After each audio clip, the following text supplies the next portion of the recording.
තෙරුවන් සරණයි හොඳින් ඉන්න නැති නේද? ඔව් ගොඩාක් මේ දවස්වල වහිනවා. ඉතින් ඒ නිසා ටිකක් පරිස්සමෙන් ඉන්න ගම් වතුරක් ඇති වෙන්න පුළුවන් කමක් තියෙනවා. කෙසේ නමුත් අද මේ වෙලාවේදී මේ වීඩියෝ එකෙන් මම කියන්න උත්සාහ කරන්නේ හරිම සතුටු දෙයක්. මක් නිසාද මීට අවුරුදු 5මාරකට කලින් මම ඉක්මනින් කියනවා මීට අවුරුදු 5මාරකට කලින් මම පැවිදි දිවියට ආවා. ඉතින් ආවේ බොහෝ දේවල් කැප කරලා ඒ නිසා පැවිදි දිවිය තුළදී මේ භික්ෂු ජීවිතය තුළදී අපමාන රේණුවක්වත් මට අවශ්‍ය වෙන්නේ නැහැ. මොකද හේතුව මම ගොඩාක් දේවල් අතහැරපු නිසා. මම මේ කරන දේවල් හැම දෙයක්ම සිද්ධ කරන්නේ ශාසනය වෙනුවෙන්. ඒක මට මහා ලොකු තෘප්තියක් සහ මහා ලොකු පිනක්. ඒක දකින්න අය කොහොමද දකින්නද කියලා මම දන්නේ නැහැ. හැබැයි ඉතින් ඒක ගැන මට ප්‍රශ්නයක් නැහැ. හොඳ මම මේ කතාව ඉක්මනින් කිව්වා. දෙවෙනි කතාව තමයි කත්නෝරුවේ සිරිදම ස්වාමීන් වහන්සේ. තෙරුවන් සරණ වහන්සේට හරිම සතුටුයි. ඔබ වහන්සේ වැඩම කරනවා කියලා කිව්වහම ගම් පිටින් ඇවිල්ලා බණහන් යනවා. මම දැක්කා මතුගමද තියෙන දේශනාවට විශාල පිරිසක් ඇවිල්ලා තිබුණා. මීටිමකටවත් ආවෙන්නේ නැහැ. ඒ නිසා මියුසික් අශෝකයකට ආවෙන්නේ නැහැ. ඉතින් ඒ නිසා මේ හාමුදුරු නමගේ බණක් අහන මෙච්චර සෙනගක් එනවා කියලා කිව්වහම ඒකම මහා පින්කමක්. ඒ නිසා බණ අහන අය කෙසේම නැහුවත් බණ අහන්න යනවා කියලා සිතක් ඇති කර ගැනීම අංක 1ට ලොකු පින්කම. ඒ නිසා ඔබ වහන්සේ නිදුක් වේවා නිරෝගී වේවා සුවපත් වේවා. හරිම සතුටුයි ඔබ වහන්සේගේ මේ කටයුත්ත පිළිබඳව. මම දන්නවා පහුගිය අවුරුදු පුරාම අපි කරපු කැපකිරීම කොහොමද කියලා. මම හිතන්නේ ඒ වගේම තමයි ඔබ වහන්සේත් කරන කැපකිරීම. හරිම සතුටින් නින්දකුත් නැහැ මං හිතන විදියට. ඒක නිසා තමයි ගොඩක් දෙනෙක් ඔබ වහන්සේට අපහාස නින්දා කරනවා ඔබ වහන්සේගේ විශ්ව විලාසය සහ වොයිස් එකට. ඒ නිසා අපි පෞද්ගලිකව දන්නවා උඩ බලාගෙන කියලා ගැහුවොත් වැටෙන්න මොනට කියලා. ඒ නිසා ස්වාමින් වහන්සේලාටත් ඒ වගේම තමයි ගිහි ජීවිතයේ එහෙම නැත්නම් මේ ගිහියන්ටත් අපි මේ වෙලාවේ කියන්න හදන්නේ කුමන ආකාරයක දේශනාව සිද්ධ කරාද කුමන ආකාරයක කටහඬක්ද වොයිස් එකක්ද කියන කාරණාව නෙමෙයි වැදගත් වෙන්නේ, ධර්මය වැදගත් වෙන්නේ. අපි පෙන්වන්නේ හඳ, හැබැයි ඇඟිල්ල දිහා බලන જાතියක් මේ සිංහල જાතිය. ඒක නිසා ඇඟිල්ල දිහා බලන්නේ නැතුව හඳ දිහා බලන්නට ඕනේ. අන්න එහෙම බැලුවොත් තමයි අපිට දියුණු වෙන්න පුළුවන්කම ලැබෙන්නේ. ඒ නිසා මම මේ වෙලාවේ අතිශයම සතුටට පත් වෙන කාරණාව තමයි අවංකවම ස්වාමින් වහන්සේ කරන මේ කටයුතු වලට දීර්ඝාෂු වේවා. ඒ වගේම තමයි තව බණහන්නට කට්ටිය එකතු වේවා. ඒ වගේම තමයි මේ බුද්ධ රාජ්‍ය බුදු සසුන බබලවන්නට උන්වහන්සේ ධර්මයෙන් කටයුතු කරනවා. මම පෞද්ගලිකව මේ ශාස්ත්‍රික මෙහෙවරට අසීමිතව දැන් ඔන්න බලන්න මට කොයිතරම් පහුගිය කාලේ බැන්නද. ඒක මහා ශක්තියක් වුණා. ඒ වගේම තමයි අපිට ලොකු කමටහනක් වුණා. දැන් දකින වීඩියෝ එකේ කත්නෝරුවේ හාමුදුරුවෝ බයින වීඩියෝස් තියෙනවා. හාමුදුරුවෝ බයිනවා, ගිහියොත් බයිනවා, මාකටිං කියනවා, රැල්ලයි කියලා කියනවා. මම දැක්ක මේ ළඟදී තට්ටේ තියෙන මිනිස්සෙක් හොඳටම බයිනවා බුද්ධ්‍යංශ තොරතුරු වාර්තා කරගෙන තියනවා කියලා කියනවා. මම නම් තේරෙන්නේ ඇයි මෙහෙම කරන්නේ කියලා. ඒ නිසා මේ අපිට තියෙන මේ පැය 24 ඇත්තටම මට මදි. ඒ තරම් ලොකු රාජකාරී මේ දවස්වල ගෙවල් තුනක් මිනිස්සුන්ට හදනවා.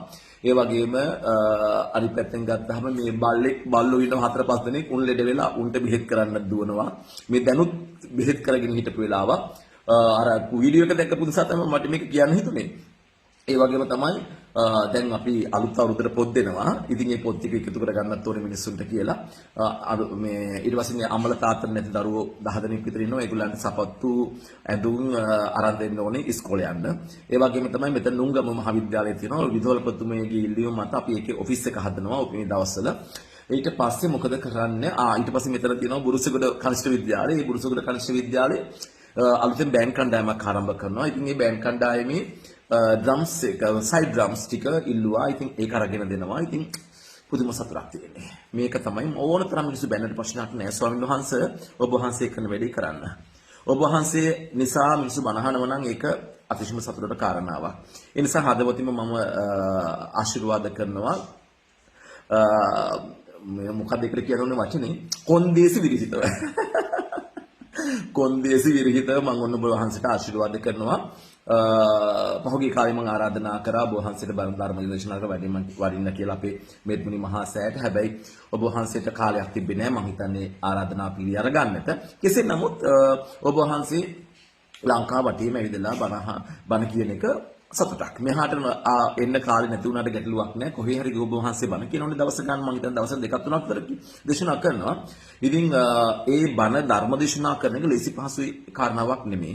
මූල මැද අග පැහැදිලි වෙන්නත් ඕනේ. ඒ වගේම අපිට හොඳ සිහියෙන් බණ කියන්නත් වෙනවා. මොකද හේතුව ධර්මදේශකයන් වහන්සේ නමක් කියලා කියන්නේ ලේසි පහසු වැඩක් නෙමෙයි. මොකද හේතුව දවස ගානේ මම ධර්ම දේශනාවට වැඩම කරන නිසාමයි මේ කතාව දන්න. මීට අවුරුදු දෙකකට විතර කලින් මම මේක අතිශයම පෞද්ගලික කාරණාවක් සහ අවශ්‍යතාවයක් නැහැ දිගට තොරතුරු කියන්න. කතෝලික පල්ලියක ධර්ම දේශනාවකට වැඩම කරා. ඉතින් ඒකෙදී ගැටලු ගොඩකට මුහුණ දෙන්න සිද්ධ වුණා. ඒ නිසා ස්වාමීන් වහන්සේ පරිස්සමෙන්. ඒ නිසා මිනිසුන්ව විශ්වාස කරන්න බෑ. ඒ නිසා ඔබ වහන්සේ හරිම පරිස්සමෙන් මේ ගමන යන්න ඔබ වහන්සේට ආශිර්වාද කරනවා. මෙත්මිනි මහා සෑයනුභාවයෙන් ඔබ වහන්සේ නිදුක් නිරෝගී සුවපත් භාවය ලැබේවා. තව තවත් පින් කරගන්නට මේ නියු ධර්ම දේශනා පවත්වන්නට ඔබට ශක්තිය දිහිරි ලැබේවා. ලෝකෙ තියෙන හොඳම පින්කම් පහ තමයි ධර්ම දේශනා කිරීම, ධර්මයේ ශ්‍රවණය කිරීම, ඒ වගේම තමයි ධර්ම සජ්ජායනාව, ධර්මයේ මෙනෙහි කිරීම, ඒ වගේම තමයි භාවනාව. මෙන්න මේ කාරණා පහ අපිට කරගන්න පුළුවන් නම් ලෝකෙ තියෙන ලොකුම පින්කම් පහ. ඒ නිසා ඔබ වහන්සේ බණ කියනවා, මිනිස්සු බණ අහනවා, ඒ වගේම පිරිත් සජ්ජායනා සිද්ධ කරන්නට, ප ဋ ාණය වගේ සජ්ජායනා කරන්න, ඒ වගේම තමයි අහන බණ ධර්මයේ මෙනෙහි කරන්න, ඒ වගේම භාවනා කරන්න. දැන් මේ දහස් ගණනින් සෙනග ඇවිල්ලා උඩ හෙලගෙන මේ මහා වැස්සි බණ අහලා එකක් දෙකක් හරි ඔළුවේ තියාගෙන ඒක කරන්න උත්සාහ කරන්නට ඕනේ. එහෙම නැත්නම් කත්නෝරේ හාමුදුරුවන්ට වැඩකුත් නැහැ. ඔයාලට වැඩකුත් නැහැ නේ. ඒක නිසා අපි හැමෝම හරි සතුටින් හිටියොත් කොච්චර ලස්සනයිද නේ.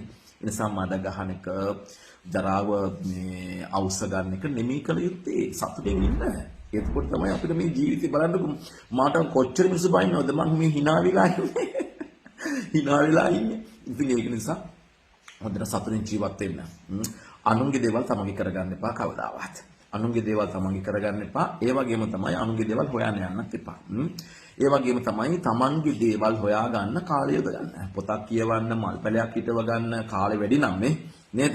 කාලෙ වැඩි නම් මල්පැලයක් හිටවල මල්පැලේ මල් හැදෙනකොට තියෙන සතුට තරම් සතුටක් තවත් තියෙනවද? නෑනේ. ඒක නිසා මේ නිස්කාරණේ හන්දි ගාන දැන් මම දන්නවා මම දැන් අද උදේ පාන්දර පාර යනකොට ඔය හන්දි ගානේ මිනිස්සු පිරিলাනේ මේ කානු බෝකුඩ. ඇයි රස්සාවට යන්නේ නැහැ? රස්සාවට දැන් යන්න බෑ. හේතුව තමයි මේ මේසන් බාස්ල කුලි වැඩ කාවේ.